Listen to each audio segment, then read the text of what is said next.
পশ্চিমবঙ্গে নিয়োগ সংক্রান্ত একটি নতুন আপডেট নিয়ে চলে এসেছি। ডাব্লিউবিপি কনস্টেবলের ওবিসি সংরক্ষণ 7% করা হয়েছে এবং বলা হয়েছিল এক্ষেত্রে যারা ওবিসি এ আছেন তারা যদি ইডব্লিউএস হয়ে থাকেন কিংবা তারা যদি নিজেদের সার্টিফিকেট তুলে নিয়ে ইউআর হিসেবে ঘোষণা করতে চান সেই উইন্ডো দেওয়া হবে।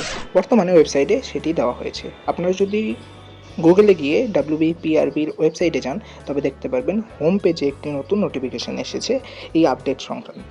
কীভাবে এই আপডেট করতে হবে, এই আপডেটের জন্য আপনারা প্রথমেই সেই নোটিশটিতে ক্লিক করবেন এবং 3 নম্বর পয়েন্টে যেখানে লেখা আছে special window for caste certificate updation, এটা কিন্তু সকলকে করতে হবে না, যারা ওবিসি এ আছেন কিংবা ইডব্লিউএস হয়েছেন তাদেরকে কেবল করতে হবে।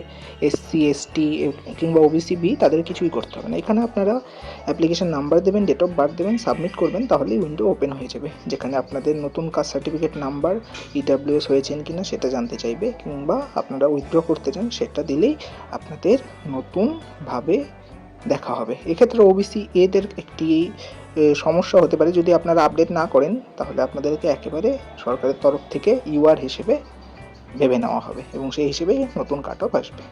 ধন্যবাদ।